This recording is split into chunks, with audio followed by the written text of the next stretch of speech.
Hello everyone, I hope so आप सब एकदम बढ़िया होंगे। मेरा नाम है दिशा सक्सेना और आज के वीडियो में हम लोग डिस्कस करने वाले हैं about constitutional design.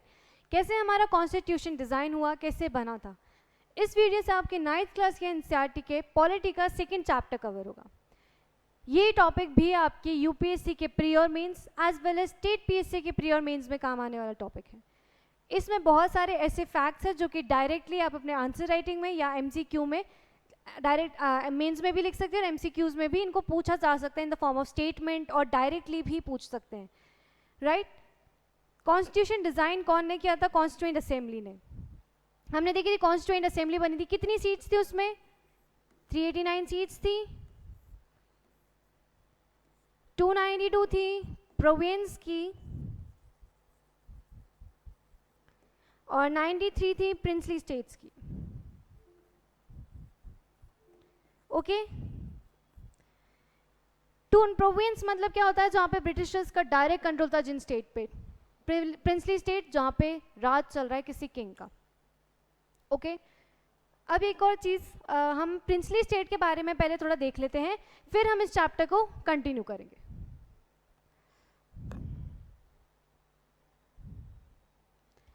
Princely state before independence and after independence there were some princely state जो ओके, थोड़ा और स्टार्टिंग से लेते हैं। जैसे कि हमारे यहाँ पे अराउंड 552 स्टेट्स थे जो प्रिंसली स्टेट्स थे। 552 प्रिंसली स्टेट थे। उनको 3 ऑप्शन दिए गए कि आप क्या करिए, या तो इंडिया को ज्वाइन कर लीजिए, या पाकिस्तान को, या इंडिपेंडेंट हो जाइए। ये 3 इनको ऑप्शन दिए, या तो इंडिया को ज्वाइन करो, पाकिस्तान को ज्वाइन करो, इंडिपेंडेंट हो जाओ। ठीक है, तो क्या हुआ कि before independence there were 3 states who does not want to join either India either Pakistan, they want to be independent. After independence also there were 3 states who does not want to join India और Pakistan, they want to be independent. Before independence कौन थे? तो थे वो Bhopal, Jodhpur and Travancore. These were the 3 states who does not want to join India, Pakistan, but they wanted to be independent. ये 3 states थे before independence. After independence also there were 3 states. वो थे Hyderabad, Jammu and Kashmir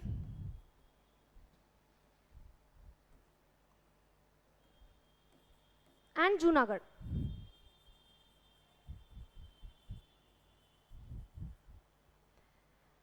okay, ये 3 स्टेट थे after independence, ये थे before independence. इनका as such हम नहीं देख रहे, हम देख रहे हैं इनका।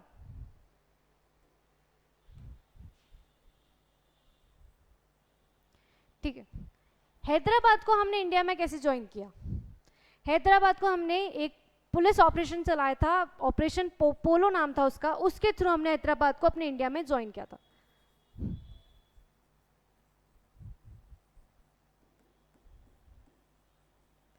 जम्मू एंड कश्मीर को इंस्ट्रूमेंट ऑफ एक्सेशन साइन करवाया था।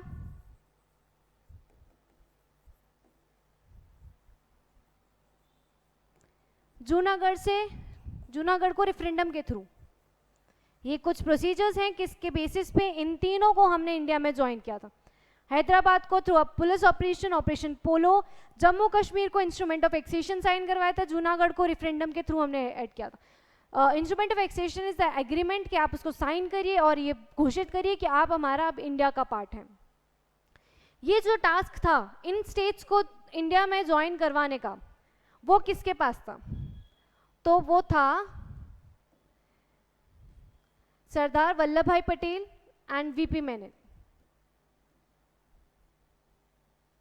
मैंने पूरा नाम नहीं लिखा है, सरदार वल्लभ भाई पटेल एंड वीपी मेनन, इन दोनों के पास ये टास्क था कि उन्हें इन सब स्टेट्स को हमारे इंडिया में ज्वाइन करवाना।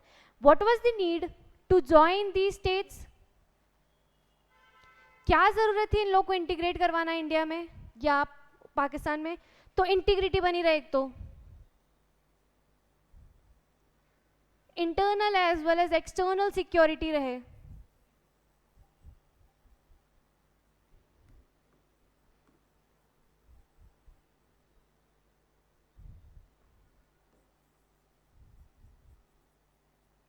एडमिनिस्ट्रेशन सही हो पाए।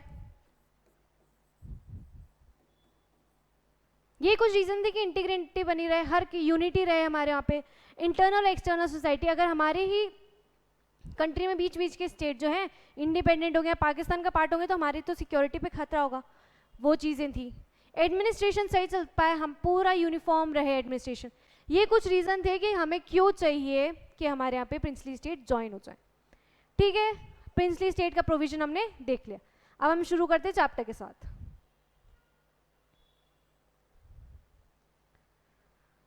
Democratic constitution in South Africa. South Africa के एग्जाम्पल से हम डेमोक्रेटिक कंट्री को पढ़ेंगे। Nelson Mandela been tried for treason by the white South African government.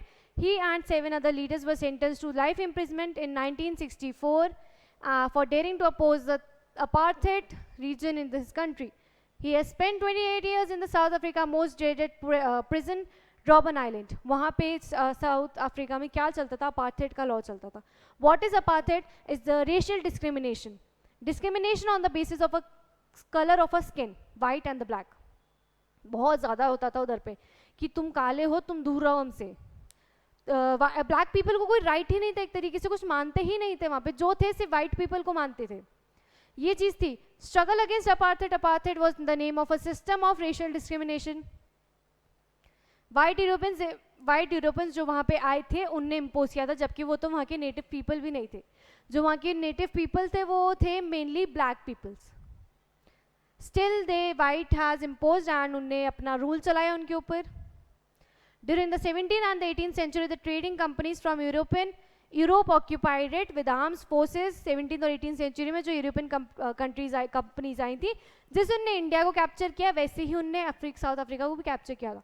उनने यहाँ पे तो कोई ऐसा डिस्क्रिमिनेशन नहीं लाए थे, बट उनने कास्ट के बेसिस पे कर ही दिया था, रिलीजन के बेसिस पे डिफरेंसेस ला ही दिए थे ना।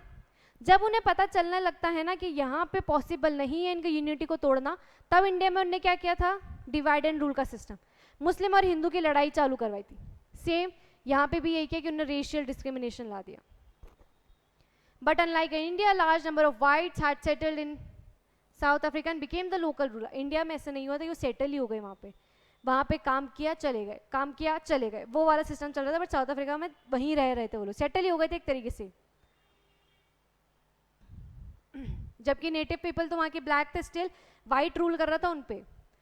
They made up about 3/4 population and were called blacks. 3/4 population जो थी साउथ अफ्रीका की, दे वर ब्लैक्स ओनली, यानी कि majority around 80% still.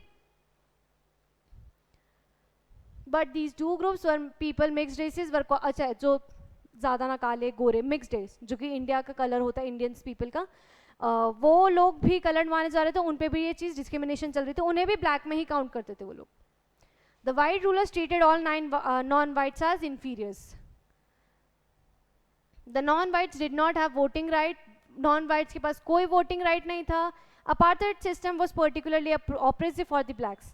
They were forbidden from living in white area, they could only work in white areas. मैं एक minute 1-2 point पढ़ के आपको पहले बता देती हूँ, फिर इसको हम साथ में एक साथ पॉइंट्स को डिटेल में समझा दूंगी। Train, buses, taxi, hotel, hospital, school, okay, सब सेपरेट थे वाइट और ब्लैक के लिए। This was called segregation. They could not even visit the churches. Black could not form association और protest against terrible treatment. Okay,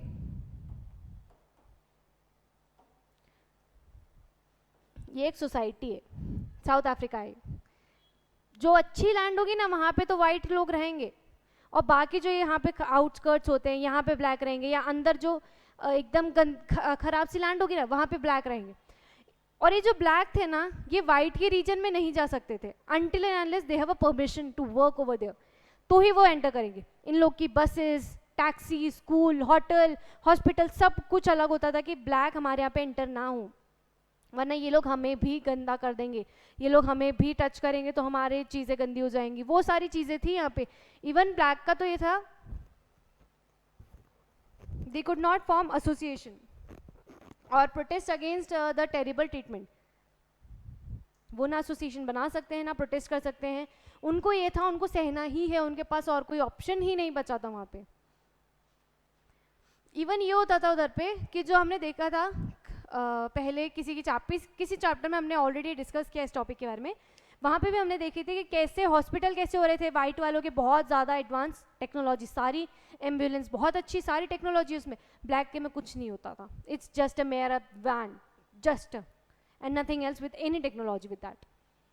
और वहाँ पे ये होता था कि ये टैप है, यहाँ से तो जो फ्रेश वाटर प्योर वाटर वो वाइट यूज़ करें, और यहाँ से जो गंदा पानी जा रहा है ना वो ब्लैक्स के लिए होता था। ये चीज़ें वहाँ पे चलती थी, बहुत ज़्यादा डिस्क्रिमिनेशन हो रहा है ब्लैक और वाइट के बीच में। Okay, black and coloured Indian people, उनने फिर लड़ाई स्टार्ट की और मार्च करे, स्ट्राइक्स करी, और एक अफ्रीकन नेशनल कांग्रेस बनी, umbrella organisation that led the struggle against the policies of segregation. फिर जो पॉलिसी थी ना सेग्रेशन की, उसके अगेंस्ट बोलने के लिए, उसके अगेंस्ट लड़ने के लिए अफ्रीकन नेशनल कांग्रेस बनाई गई थी। This included many workers unions and the Communist Party. Many sensitive whites also joined the ANC. हर लोगों ने ऑलमोस्ट जो इससे त्रस्त थे ना, उन सब ने इससे ज्वाइन किया कि हाँ यार हमें भी लड़ना है, इन सब मैटर से सॉल्व होना है, हमें भी राइट्स चाहिए, वो सारी चीज़ें आने लगी थी। Several countries denounced the apartheid as unjust. काफ़ी कंट्री ये बोलती थी कि अनजस्ट है, आप ऐसा नहीं कर सकते। स्टिल यूरोपियंस नहीं सुनते थे उन लोग कि, उनका था हम आपकी क्यों सुने, हमारी मर्जी, हम यहाँ पे रूल चला रहे हैं। But the white racist government continued, still उन्होंने कंटिन्यू रखा, but the white racist government continued to rule, detain, even ये लोग टॉर्चर करते थे, मैसिव किलिंग करते थे। अगर इनके अगेंस्ट किसी ने बोल दिया ना तो डायरेक्ट वहाँ पे शूट कर देते थे। इनको मतलब नहीं है कि आपकी लाइफ से, they does not care if do you live or not। उनको मैटर क्या करता था, white people, just white people.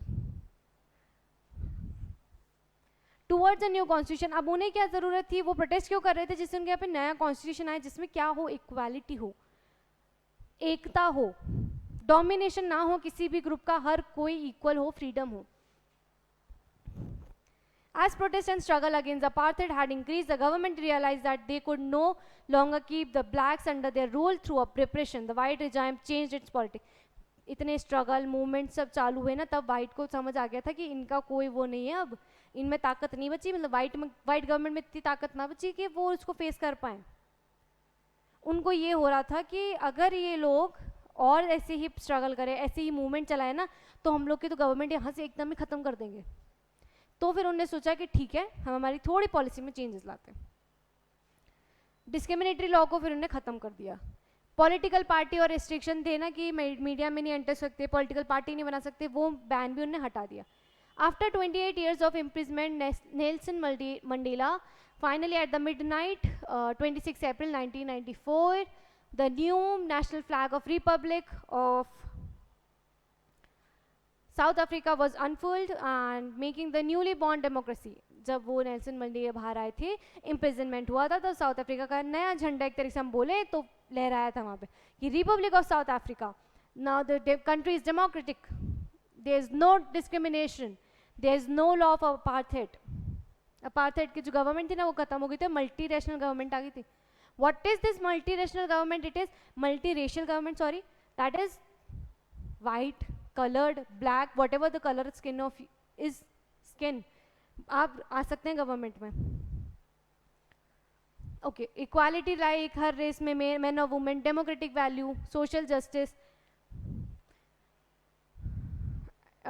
they came out with one of the finest constitution। okay, 2 साल बाद जब इनका कॉन्स्टिट्यूशन बनाना, तब ये कॉन्स्टिट्यूशन जो था ना फाइनेस्ट कॉन्स्टिट्यूशन था, और इसको साउथ अफ्रीका को कॉन्स्टिट्यूशन को बोला जाता है मॉडल ऑफ डेमोक्रेसी। किस मॉडल ऑफ डेमोक्रेसी का शो करता है ये चीज़। देख रहे किस टाइम पे क्या हो रहा था पहले के टाइम पे, बट जब स्ट्रगल हुए, मूवमेंट हुए, तब क्या दिखाई दी, चीज़ें बदली, चीज़ें चेंज हुई। जब लोग यूनाइट होते हैं ना for the purpose, for the common concern issue, for their right, तो वहाँ पे चीज़ें बदलती हैं, वहाँ पे उनको राइट मिलता है उनका, बट उसके लिए हर किसी को एकजुट होना पड़ता है। पता चले कि आप अंदर ही अंदर एक आपने जो एकजुट तो हो गए पर अंदर ही अंदर आप अपनी फिर वो पॉलिटिक्स लगा रहे हैं, अपनी लड़ाइयाँ लगा रहे हैं, that will make no sense. South African constitution inspires democrats all over the world. Model of democracy बन गया था क्योंकि 2 साल बाद finest constitution, model of democracy 1994 में मॉडल ऑफ डेमोक्रेसी. इंडिया क्या है, इंडिया का कॉन्स्टिट्यूशन को क्या बोलते हैं, लेंदिस डेमोक्रेसी, ओ सॉरी लेंदिस कॉन्स्टिट्यूशन. इनके कॉन्स्टिट्यूशन को बोला जाता है finest constitution. As well as in 1994 it was titled as the model of democracy.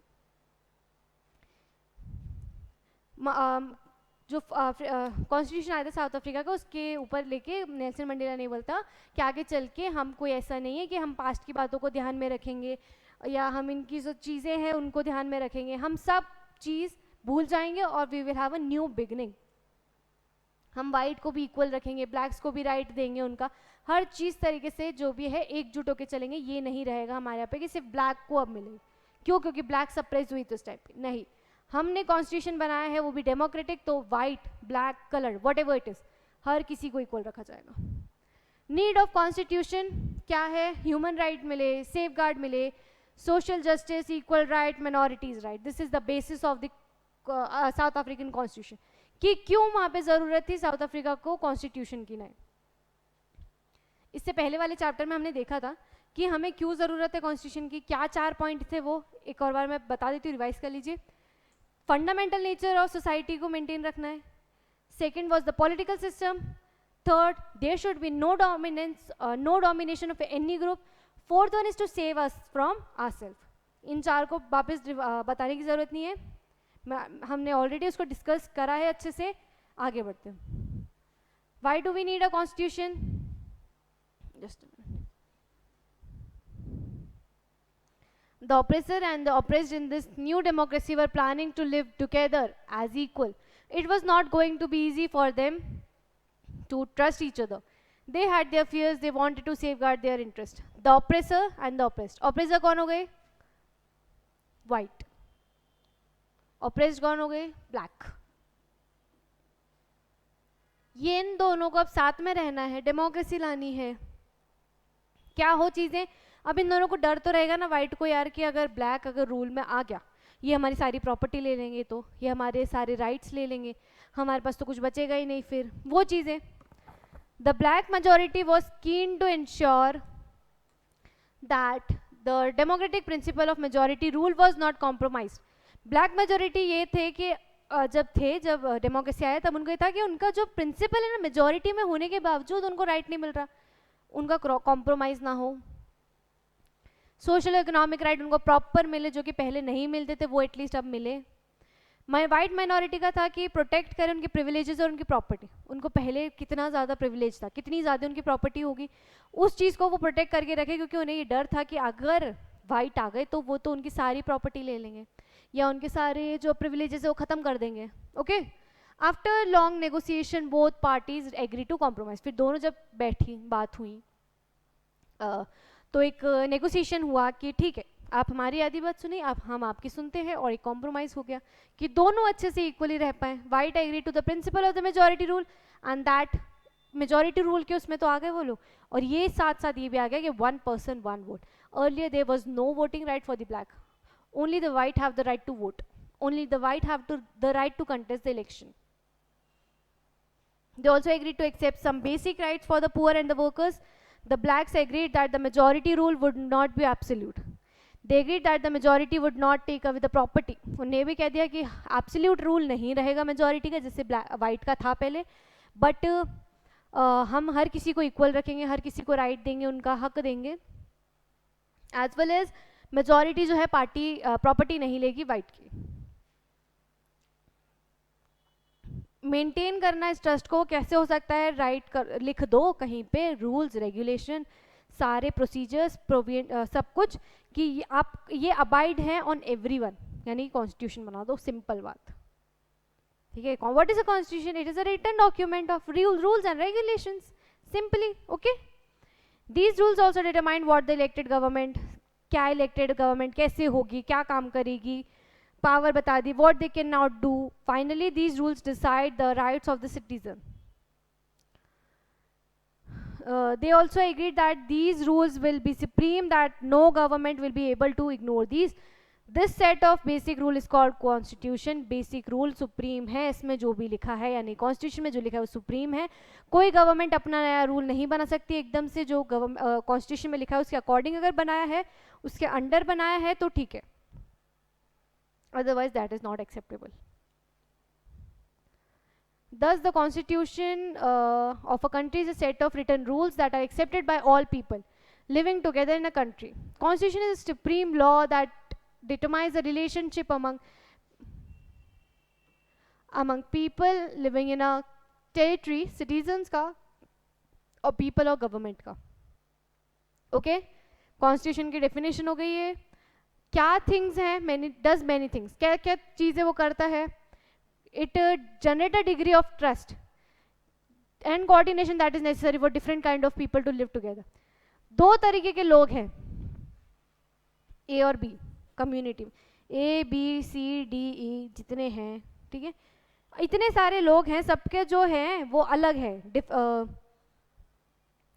Thinking अलग है, रिलीजन अलग है, कास्ट अलग है, लैंग्वेज, कल्चर सब अलग है. तो इन सब के बीच में कोऑर्डिनेशन, पीस, ट्रस्ट मेंटेन रखने का एक डिग्री है कॉन्स्टिट्यूशन, कि इनके बीच में किसी भी तरह की कोई झगड़े ना हो, आगे चल के फ्यूचर में कोई डिफरेंसेस क्रिएट ना हो, इक्वालिटी बनी रहे. उस बारे में स्पेसिफाइज हाउ, कैसे गवर्नमेंट वर्क करेगी, कैसे बनेगी, क्या उसकी पावर होगी, कैसे वो चीज़ें डिसीजन लेगी, सब के बारे में कॉन्स्टिट्यूशन बताता है. Limits the power of government, government misuse ना कर पाए, अपनी पावर्स का मिसयूज ना कर पाए, वो बताता है. इवन बेसिक राइट बता देता है कि पीपल के पास ये बेसिक राइट है, आप कोई भी अगर नया लॉ ला रहे हैं तो वो लाइए, बट उन बेसिक राइट को हार्म नहीं होना चाहिए. ठीक है. Creating a good society, aspiration की गुड सोसाइटी हम क्रिएट करें जहाँ पे हार्मनी, पीस सब हो. But all countries that are democratic will have constitution. Okay, ज़रूरी नहीं है कि अगर कॉन्स्टिट्यूशन है तो डेमोक्रेसी हो. कॉन्स्टिट्यूशन होने के बावजूद भी मोनार्की होती है. कहाँ एग्जाम्पल में देखा था हमने? नेपाल में देखा था. तो क्या है, अगर कॉन्स्टिट्यूशन है तो ज़रूरी नहीं है डेमोक्रेसी हो, लेकिन अगर डेमोक्रेसी है तो डेफिनेटली वहाँ पे कॉन्स्टिट्यूशन होगा.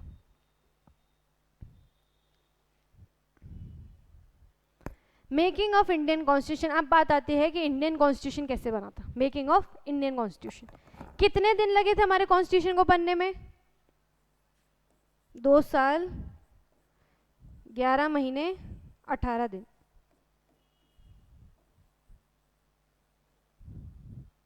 How many seats were there in constituent assembly? 389. ठीक है. The making of the constitution for a huge and diverse country like India was not an easy affair.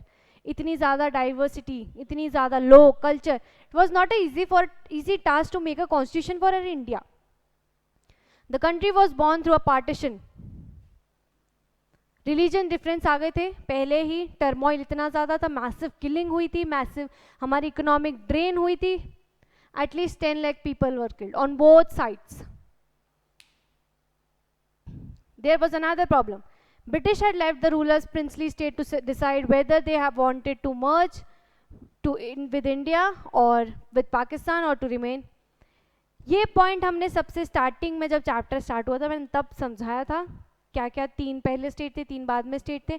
बहुत अच्छे से मैंने चीज़ें समझा दी आपको. आगे देखते हैं. The path to constitution, the path to constitution of India. Our national movement was not merely a struggle against a foreign rule, it was also a struggle to rejuvenate our country and to transform our society and politics.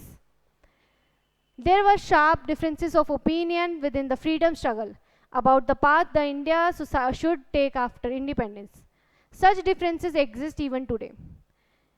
सिर्फ हमारा motive ये नहीं था कि हमें national movement लाके क्या लाना है, सिर्फ फॉरेन रूल को हटाना है. ये भी था कि रेजुविनेट करना है हमारी सोसाइटी को, हमारी पॉलिटिक्स को, क्योंकि पॉवर्टी, पैसा नहीं है, भुखमरी बहुत ज़्यादा है, डेवलपमेंट नहीं है, इकोनॉमी तो बची ही नहीं एक तरीके से, इलिटरेसी बहुत ज़्यादा. उन सब चीज़ों को मेंटेन करना एज वेल एज पॉलिटिक्स, क्योंकि गवर्नमेंट तो वहाँ पे थी नहीं अच्छी सी जो वर्क करे अच्छे से, तो वो चीज़ भी लानी है हमें. Sharp difference of opinion within the freedom struggle about the path India should take after independence. Motilal Nehru and 8 other Congress leaders drafted a constitution of India. The resolution of Karachi session, the Indian National Congress dwelt on how independent Indian constitution should look alike. 1931 में Karachi session में ये चीज़ बात हुई थी पहली बार कि Indian constitution कैसा हमारा दिखेगा, क्या क्या चीज़ें उसमें होनी चाहिए, क्या क्या बातें हम उसमें लिखेंगे, वो सब. यूनिवर्सल राइट ऑफ फ्रेंचाइजी हो, फ्रीडम हो, इक्वालिटी हो, protection of right of minority, ये सब चीज़ें ने जो बेसिक चीज़ें थी वो सब बताएं. इस वीडियो से पहले आप जो पहली वाली वीडियो है ना इंडियन कॉन्स्टिट्यूशन की, वो एक बार देखिएगा क्योंकि उसमें हर एक पॉइंट को बहुत डिटेल में मैंने समझाया है विद आर्टिकल्स. तो उसे भी एक बार प्रिफर कर लेना क्योंकि बहुत ज़्यादा सेम है दोनों में. तो जो अलग पॉइंट है वो मैं बताती हूँ. Thus, some basic values were accepted by all leaders much before the Constituent Assembly met to deliberate on the Constitution. कुछ तो इवन कॉन्स्टिट्यूशन बनने से पहले चीज़ें डिसाइड हो गई थी, हाँ ये वाला पॉइंट हम रखेंगे, हाँ ये वाला पॉइंट रखेंगे, ऐसी चीज़ें पहले डिसाइड हो चुकी थी. ठीक है. कॉलोनियल रूल ने भी हमें हेल्प की हमारे कॉन्स्टिट्यूशन को डिज़ाइन करने. हमारा जो कॉन्स्टिट्यूशन है ना वो एकदम नया नहीं है. It's not a new document but it's हमने हर किसी के कॉन्स्टिट्यूशन, कुछ यूएस से लिया, कुछ ब्रिटेन से लिया, कुछ आयरिश कॉन्स्टिट्यूशन से लिया, ऐसी चीज़ें हमने हर जगह से थोड़ी थोड़ी थोड़ी थोड़ी ली और हमारे कॉन्स्टिट्यूशन में डाली और एक नया कॉन्स्टिट्यूशन बनाया. Our constitution is not a mere copy of their constitution, but we have taken some objectives, right? ऐसे हमने लिए. एग्जाम्पल के लिए मैं बता देती हूँ, जैसे कि DPSP वो हमने आयरिश कॉन्स्टिट्यूशन से लिया है. गवर्नमेंट ऑफ इंडिया एक्ट है जो हमारे इंडिया का 1934 I think so, government of India act, वो उससे हमने लिया है फेडरल सिस्टम, गवर्नर का ऑफिस. ठीक है. हमने यूएस से लिया है फंडामेंटल राइट. ये सब चीज़ें हमने सब अलग अलग जगह से ली हैं. Parliamentary form of government British से लिया है हमने, ब्रिटिश गवर्नमेंट से. ये सारी चीज़ें हमने लिए. तो हमारा कॉन्स्टिट्यूशन को ना हॉच पॉच कॉन्स्टिट्यूशन बोलते हैं, बैग ऑफ बोरोइंग्स. लेकिन हमने सिर्फ कॉपी नहीं किया है बल्कि हमने वहाँ से सिर्फ पॉइंट्स लेके हमारे में मेंशन पैक किए, दैट्स इट. उसको वो भी ऐसे किए हैं कि वो हमारे नीड के हिसाब से हों, जिस हिसाब से हमें चाहिए ना, जिस हिसाब से हमारी ज़रूरत है उसके हिसाब से उन्हें बनाया. Okay. British rule had given voting right. पहले तो सिर्फ वोटिंग राइट कुछ के पास थी, फिर बाद में British right has introduced very weak legislature. Elections were held. Okay. Democratic नहीं था पहले, तो कुछ लोग तो थे इंडिया के उनके ब्रिटिश काउंसिल में, बट वो डेमोक्रेसी की बेसिस पे नहीं थे, उन्होंने खुद ही ने लिए थे, कोई वोटिंग नहीं हुई थी उसमें सच. That is why the Indian Constitution adopted many institutional details, procedure from colonial law. Government of India Act 1935, yes, not 1934, Government of India Act 1935 से हमने काफ़ी सारी मेजर जो चीज़ें ली है ना वो हमने इसी से ली है. Our leaders gained confidence to learn from other countries, but our own terms. जो मैंने पॉइंट बताया कि हमने दूसरों से अडॉप्ट किया है वैसे. Many are leaders inspired from French Revolution. ठीक है. लिबर्टी, इक्वालिटी, फ्रेटर्निटी का जो पॉइंट है, practice of parliamentary democracy in Britain, bill of rights in US, ऐसे हमने पॉइंट बहुत सारे लिए हैं हर कॉन्स्टिट्यूशन से. अब बात आती है कॉन्स्टिट्यूएंट असेंबली की. सीट तो हमने देख ली थी. इसमें ना इलेक्शन इनडायरेक्ट बेसिस पे हुआ था. हमें इलेक्शन का टाइप पता है कि दो होते हैं, एक डायरेक्ट एक इनडायरेक्ट. डायरेक्ट जब लोग इलेक्ट करते हैं अपने रिप्रेजेंटेटिव को. इनडायरेक्ट कि लोगों ने अपने रिप्रेजेंटेटिव इलेक्ट कर दिया, वो रिप्रेजेंटेटिव जाके अब दूसरे लोगों को इलेक्ट करेंगे, वो होता है इनडायरेक्ट इलेक्शन. तो इनडायरेक्ट बेसिस पे ये जो थी असेंबली बनी थी. इलेक्शन की जो पहली मीटिंग हुई थी वो हुई थी जुलाई 1946. फर्स्ट मीटिंग मतलब इलेक्शन हुए थे जुलाई 1946 में. पहली मीटिंग हुई थी 9 दिसंबर 1946 में. 9 दिसंबर 1946. Divided India and Pakistan. कुछ टाइम बाद लेकिन पाकिस्तान और इंडिया डिवाइड हो गए थे. The constituent assembly was divided into constituent assembly. ये डिवीजन के बाद का है. Indian constitution had 299 members. पहले कितने थे? 389. आफ्टर डिवीजन 299 बचे थे. हमारा कॉन्स्टिट्यूशन बन के रेडी हो गया था 26 नवंबर 1949. अडॉप्ट हमने कर लिया था इन 26 नवंबर 1949. but it was enacted in 26 January 1950. Republic Day जिसे हम बनाते हैं. Reason for accepting the constitution is that the Constituent Assembly represented the people of India, universal adult franchisee. Okay? नहीं, उस टाइम नहीं थी यूनिवर्सल एड फ्रेंचाइज थी, वही कि इनडायरेक्टली इलेक्टेड थे, not directly chosen by the people. It elected mainly by the members existing in provincial legislature में जो लोग मेंबर थे ना, उन्हीं ने इलेक्ट कर देते कि ये कुछ मेंबर होंगे जो कॉन्स्टिट्यूएंट असेंबली में होंगे. Okay, this ensured a fair geographical share of numbers from all region. The assembly was dominated by Indian National Congress. सबसे ज़्यादा जो members थे वो थे इंडियन नेशनल कांग्रेस के. उसमें the party that led India's freedom struggle. In social terms too, the assembly represented members from her religion, language, class, caste से थे. अब ऑब्वियस सी बात है, एक अगर कॉन्स्टिट्यूशन बना रहे तो हर उससे आपको लोग लेने पड़ेंगे. नहीं होंगे तो अपनी रिलीजन या अपने क्लास या कास्ट के बारे में कैसे आपको बताएंगे, आपको कैसे पता चलेगा दूसरों के बारे में. इसलिए सबके पॉइंट रखने जरूरी थे, सबके ओपिनियन जानने जरूरी थे हमें.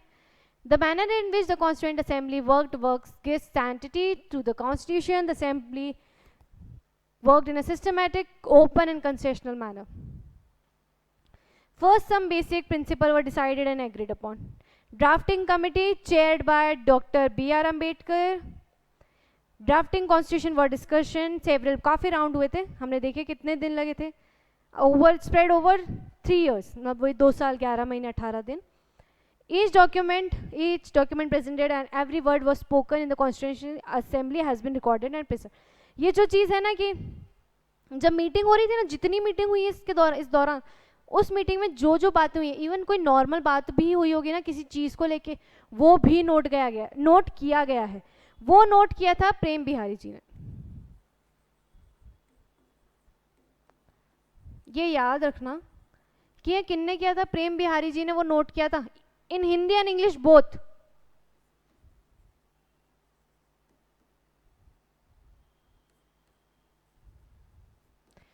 प्रेम बिहारी जी ने हर एक वर्ड नोट किया था. वो 12 बंडलों की ना कॉन्स्टिट्यूशन बन गया था उस वजह से. फिर उन 12 बंडलों को देखा गया, उन बुक्स को देखा गया, फिर कंपाइल करके एक कॉन्स्टिट्यूशन लाए थे. तो प्रेम बिहारी जी की भी देख लिया हमने कि इनने सारे वर्ड्स हिंदी और इंग्लिश में लिखे थे. ये है मेकिंग ऑफ इंडियन कॉन्स्टिट्यूशन का एक flow chart to remember the things quickly. एक बार और रिवाइज कर लेते हैं. 9 दिसंबर 1946 में फर्स्ट मीटिंग हुई थी. फिर क्या हुआ, दिसंबर 11 1946 में राजेंद्र प्रसाद को इलेक्ट कर लिया था एज अ प्रेसिडेंट. ठीक है, कितने दिन बाद, 2 दिन बाद फिर राजेंद्र प्रसाद को इलेक्ट कर लिया था. फिर अब बात आई अगस्त 29 1947 ड्राफ्टिंग कमेटी अपॉइंट की गई थी. फिर आई ड्राफ्ट कॉन्स्टिट्यूशन सबमिटेड. नवंबर 4 1947 में ड्राफ्ट कॉन्स्टिट्यूशन को सबमिट कर दिया गया था.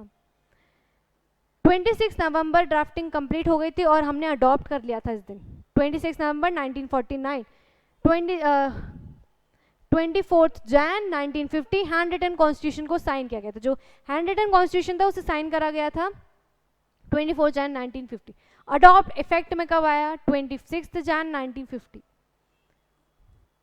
2 साल 11 महीने 18 दिन. Time taken to prepare the final draft. It's flow chart एक तरीके से हम बोल दें to remember the making of Indian constitution shortly and quickly. Guiding values of the Indian constitution, the dream and the promise. Mahatma Gandhi was constituent assembly में जो थे, महात्मा गांधी नहीं थे उसका मेंबर. हमने जब पंचायती राज पढ़ा था ना, ये चीज़ हमने देखा था. पॉइंट पहला ही पॉइंट था शायद तक कि महात्मा गांधी उसके मेंबर नहीं थे. तभी ज़्यादा उनने बहुत ज़्यादा स्ट्रगल उन्हें करना पड़ा था कि पंचायती राज आए, एक ग्रास रूट लेवल पे भी एक लोकल सेल्फ गवर्नमेंट हो. बहुत ज़्यादा कॉन्फ्लिक्ट चला था इनके बीच और डॉक्टर बी आर अम्बेडकर के बीच उनके आइडियोलॉजीज़ को लेके. ठीक है, years ago writing in his magazine young India he spelled out what he wanted. उन्हें यंग इंडिया में कुछ पॉइंट्स लिखे थे कि क्या चाहिए उन्हें कॉन्स्टिट्यूशन में चीज़ें हों. उन चीज़ों को कुछ लोगों ने अडॉप्ट किया. The dream of an India that has eliminated inequality was shared. Inequality को ख़त्म करने का डॉक्टर बी आर अम्बेडकर ने बताया. Okay, he often bitterly criticized Mahatma Gandhi and his vision in his concluding speech. इनके बीच में बहुत ज़्यादा कॉन्फ्लिक्ट चलता था इन लोग के आइडियोलॉजी को लेके। डॉक्टर बी आर अम्बेडकर का ये था कि हम लोग को इनइक्वालिटी खत्म करनी, जो बहुत ज़्यादा अनटचेबिलिटी चल रही है ना lower caste people SC ST के साथ, उसको खत्म करना है यार। उन्हें एजुकेशन नहीं मिल रही, उन्हें कुछ नहीं मिल रहा, हमें उनके साथ खड़ा होना चाहिए। डॉक्टर बी आर अम्बेडकर का ये था। महात्मा गांधी जी का ये था कि यार हमारे पास अभी और भी चीज़ें हैं, पहले हम उनको फोकस कर लें, उनको अपग्रेड कर लें, फिर हम इस पे आएंगे। उस वजह से इनके बीच में बहुत ज़्यादा वो होता था, कॉन्फ्लिक्ट होता था। तो हमें पता है कि जो upliftment of the SC ST वो सबसे ज़्यादा किसने काम किया उस चीज़ को लेके, डॉक्टर बी आर अम्बेडकर ने। Okay, the dream and the promise एक और पॉइंट हुआ। Next point is the philosophy of the constitution. Values that inspired and guided the freedom struggle and were in turn nurtured by it formed the foundation for India's democracy. हमारे constitution का ना एक preamble है। Constitution से पहले एक paper लिखा है, पेपर लगा हुआ है जिसमें लिखा हुआ है प्रीएम्बल, जिसमें क्या लिखा है ऐसा, जिसमें ऑब्जेक्टिव बताए हैं कॉन्स्टिट्यूशन के कि हमारा कॉन्स्टिट्यूशन क्या बात कर रहा है, क्या चीज़ें बता रहा है। जैसे कि ना किसी हमारी बुक में भी इंडेक्स लिखा हुआ है, इस पे ये चैप्टर, इस पे ये चैप्टर है, ये चैप्टर का नाम ये है, ऐसे करके बताया ना। Same preamble is the index of our constitution, ऐसा बोल रहे हम। जैसे कि they guide all the 28 articles of the Indian Constitution, begins with a short statement। अभी मैं प्रीएम्बल भी पढ़ के बता दूंगी, इवन उसके जो एक एक वर्ड है ना बहुत इंपॉर्टेंट है। Taking inspiration from American model, कहाँ से अडॉप्ट किया है, अमेरिकन मॉडल से। Most countries in the contemporary world have chosen to begin their constitution with a preamble. Most countries ने प्रीएम्बल को ऑप्ट किया है क्योंकि प्रीएम्बल बताता है ऑब्जेक्टिव ऑफ आवर कॉन्स्टिट्यूशन, कि हमारे कॉन्स्टिट्यूशन में क्या क्या चीज़ें हमने बताई हैं, क्या क्या चीज़ें हमने मेंशन की हैं, उसका एक ओवरव्यू दे देता है वो। It contains the philosophy on which the entire constitution has been build. Okay, it has been a standard to examine and evaluate any law action of government। Soul of Indian constitution, क्यों? क्योंकि ये हमारे value बता रहा है हमारे constitution की। हम अगर हमें इतना बड़ा बंडल नहीं पढ़ना या इतनी बड़ी कॉन्स्टिट्यूशन को नहीं पढ़ना है तो हम प्रीएम्बल को पढ़ के भी उसको इंटरप्ट कर सकते हैं कि हाँ इंडियन कॉन्स्टिट्यूशन का ये ऑब्जेक्टिव है, इंडियन कॉन्स्टिट्यूशन ये कहना चाह रहा है, बेसिक चीज़ें। ये हमारा प्रीएम्बल है, ठीक है। मैं एक बार पहले इसको रीड कर लेते हैं, फिर इसके जो पॉइंट्स है ना वो हम डिस्कस करें। Constitution of India, preamble. We the people of India having solemnly resolved to constitute India into a sovereign, socialist, secular, democratic republic and to secure to all its citizens justice, social, economics and political liberty of thought, expression, belief, faith and worship, equality of status and of opportunity and to promote among them all fraternity, assuring the dignity of the individual and the unit and integrity of the nation. In our Constituent Assembly this 26th day of the November 1949 do hereby adopt, enact and give to ourselves thus Constitution। Okay, पढ़ लिया हमने पूरा constitution. Constitution के जो words हैं ना इसको लेके भी क्वेश्चंस आते हैं, चैप्टर्स हैं, इवन एक एक वर्ड को लेके बहुत ज़्यादा मेंस में भी आते हैं। तो क्या क्या हमें इसमें देखना, we the people of India, sovereign, socialist, secular, democratic, republic, justice, liberty, equality, fraternity। Let's begin with the we the people of India। क्या मतलब है we the people? यानी कि हमने, हमारे इंडिया के लोगों ने ही, हम सब ने मिलके हमें खुद को हमने कॉन्स्टिट्यूशन दिया है। कोई बाहर के लोगों ने आके हमारे लिए कॉन्स्टिट्यूशन नहीं बनाया, ये लिखा नहीं है, ये हमने खुद ने, हमें अपने आप को हमने दिया है, ठीक है। सोवरेन मीन्स कि जो कोई एक्सटर्नल पावर आके हम पे रूल नहीं करेगी। सोशलिस्ट इज कि जो है सोशल सोसाइटी में इक्वालिटी, फ्रीडम लाना, जो भी लैंड वगैरह है उसको इक्वली डिस्ट्रीब्यूट होना, इकोनॉमिक राइट होना, वो चीज़ें। Secular is the difference that there will be no interpretation of political parties in any religion, that is secular. मतलब यानी कि अलग अलग रखना पॉलिटिकल को, पॉलिटिक्स और रिलीजन को।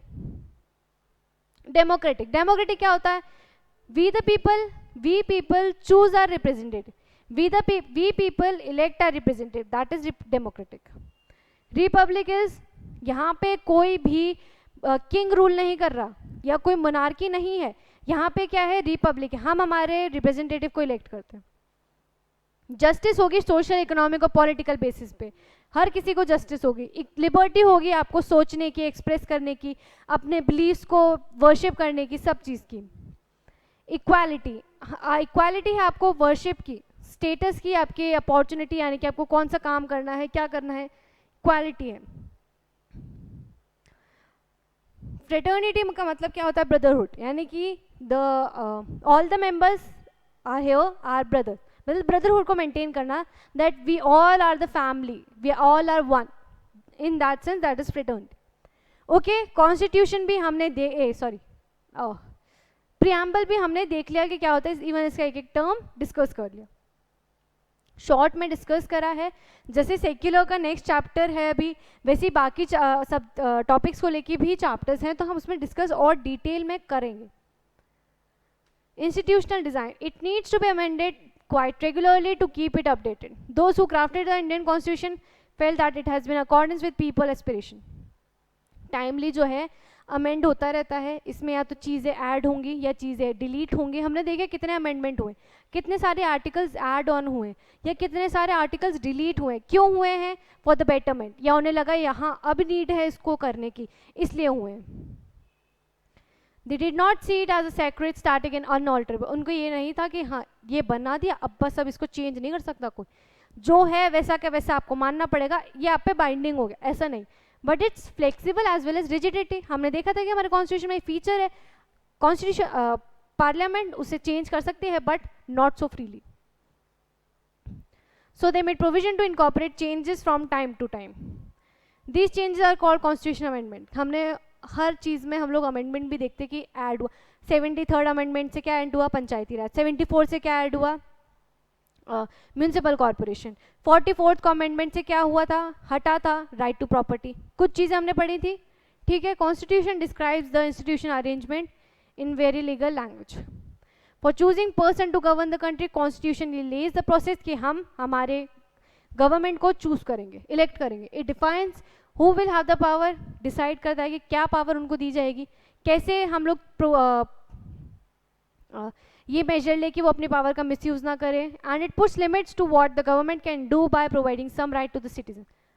राइट प्रोवाइड कर दे सिटीजन को जिससे वो वायलेट ना कर पाए, कैसे भी करके लोगों को नॉलेज दे, वो चीज़ें।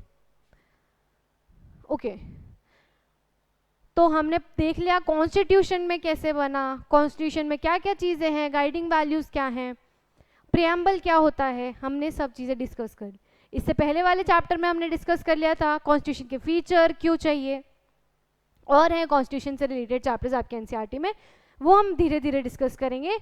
तो ये चैप्टर यहीं एंड होता है and I hope so I was clear with my explanation. Thank you so much.